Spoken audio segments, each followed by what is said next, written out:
Rotten meals and real suffering. The shocking truth about U.S. prison food abuse. True crime documentary. The screams started the moment the food trays hit the metal table. It was dinner time inside East Arkansas Regional Unit, a prison in Bricky's, Arkansas, known for some of the worst food abuse cases in the United States. Men in orange uniforms stepped back from the trays like they were dangerous. One inmate slowly lifted the lid on his meal and gagged so hard he almost threw up on the spot. The smell was thick, sour, and heavy. Rotten meat, sour milk, bread so old it broke apart like dust. Some trays even had small bugs crawling inside.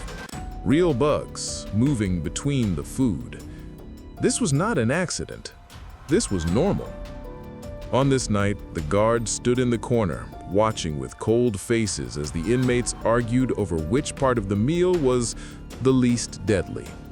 One man whispered, "If I eat this, I'll get sick. If I don't eat it, they'll punish me." His hands shook as he looked at the tray, trying to decide what to do. Then it happened. A prisoner named Terrence took only a few bites before his body folded over like paper. He fell hard to the floor. His stomach twisted so violently he couldn't breathe. Inmates started banging on the bars, yelling for help. A guard walked over slowly, looked down at Terrence and said, "Should have eaten faster." Then he turned away. Only after several long minutes did they drag Terrence out of the cell block. No one knew if he would come back alive. And the worst part? Everyone inside East Arkansas Regional Unit knew this was just another night. To understand how things reached this point, we have to go back to when the prison system first began using food as a form of control. Years earlier, the prison system claimed it was trying to fix behavior problems. They decided that the best way to do that was through the stomach. If an inmate argued, he got punished with bad food. If he talked back, he got something even worse.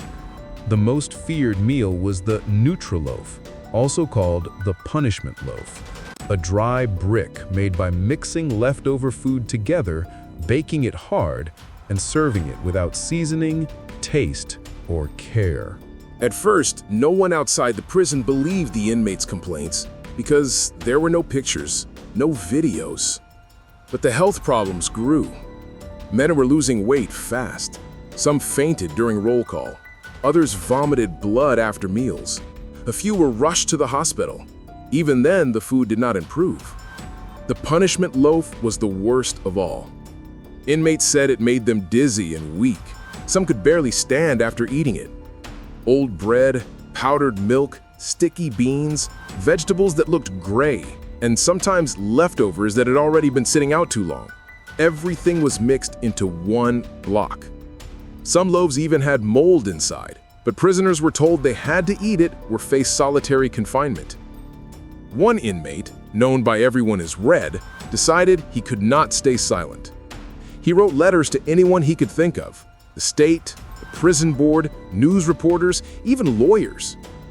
A few weeks later, he was moved to a colder cell far away from the others. His meals came late, and they were even worse. But Red kept writing. He refused to stop. Finally, one lawyer answered. When she arrived at East Arkansas Regional Unit and stepped into the kitchen, the smell hit her like a wall.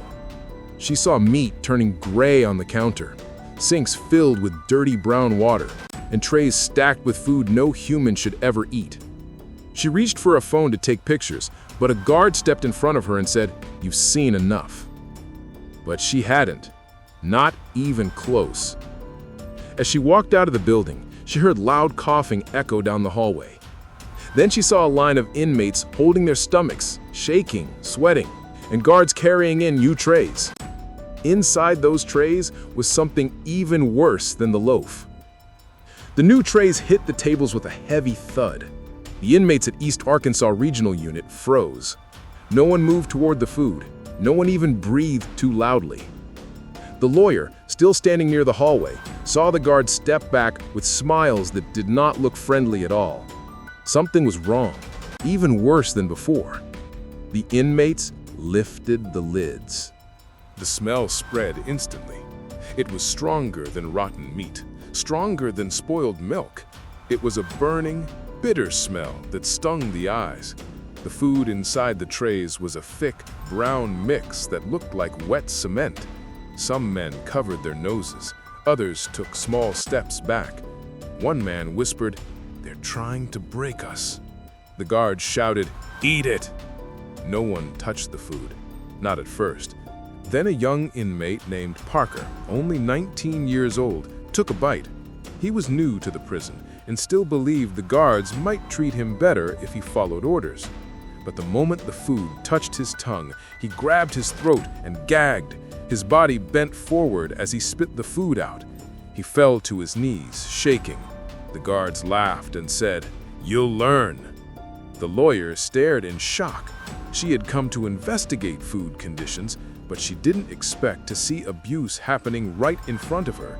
She moved toward Parker, but a guard grabbed her arm and pushed her back. "Time to go," he said. But she refused. "You cannot treat people like this," she said. The guard looked at her with cold eyes. "In here, we do what we want." Before she could argue, 2 inmates suddenly started coughing so hard they collapsed to the floor.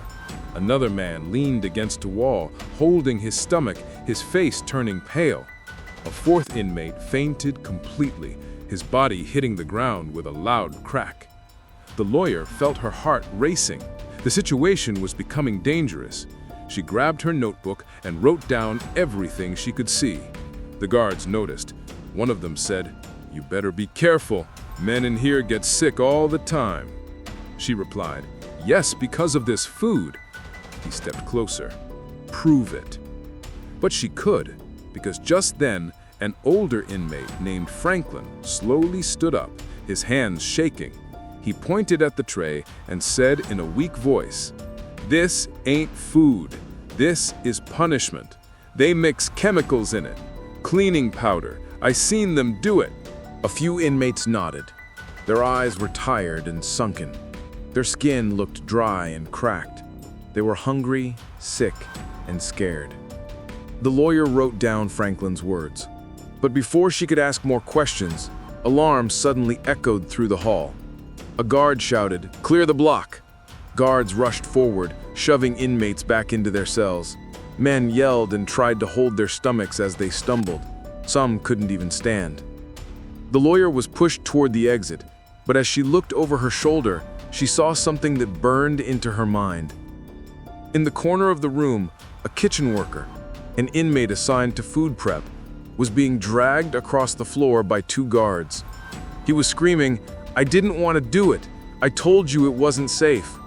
The guards told him to shut up, but he kept screaming, "They made me serve it. They made me put it in." The lawyer's eyes widened. Put what in? What had he mixed into the trays?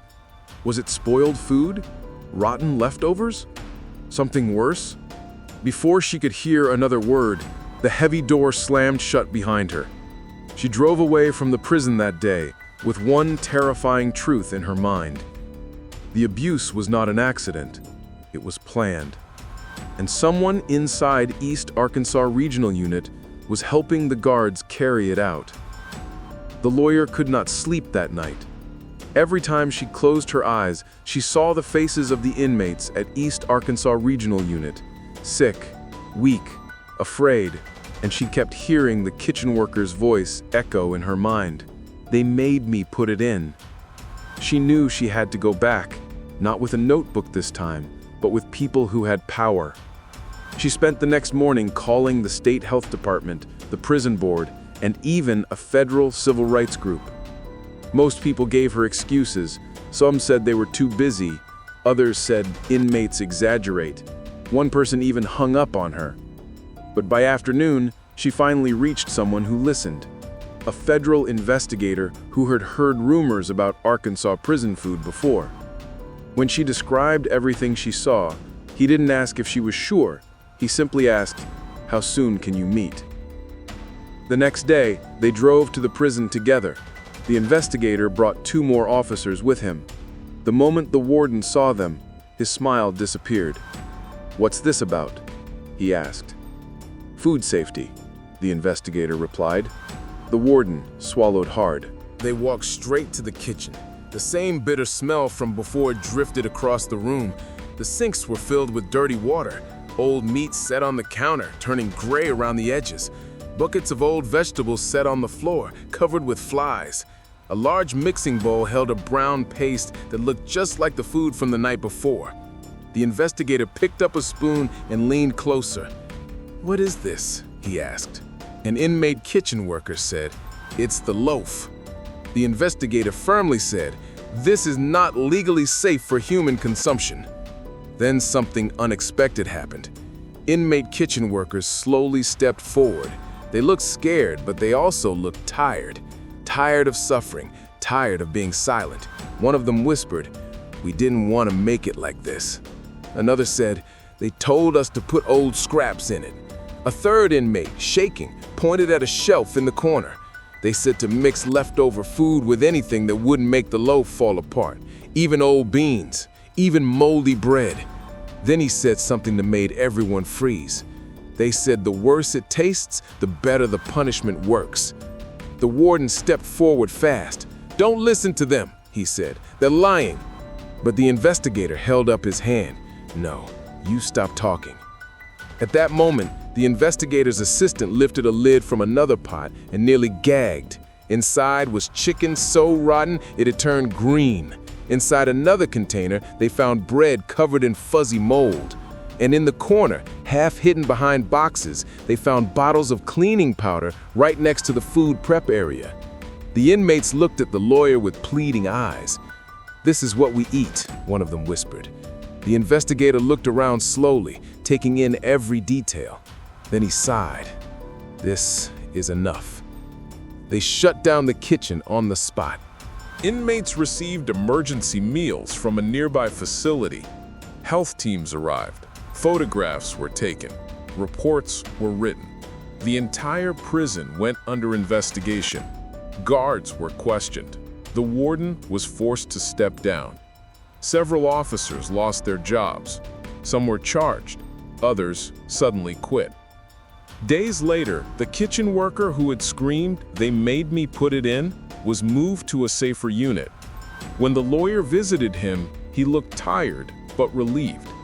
He said, "I thought nobody would ever believe us." She replied, "I believed you, and now the world will too." But the story didn't end with one prison. The investigation spread to other Arkansas facilities, and then to other states. More inmates came forward. More stories of rotten food, punishment loaf, starvation, and sickness surfaced. The truth finally came out. Food wasn't just bad in some U.S. prisons. It was being used as a weapon. And it took a few brave inmates and one determined lawyer to expose the dark system hidden behind concrete walls and steel bars. Thank you for watching this documentary. Don't forget to subscribe, turn on the notification bell, and stay with us as we uncover more shocking true crime stories from across the United States.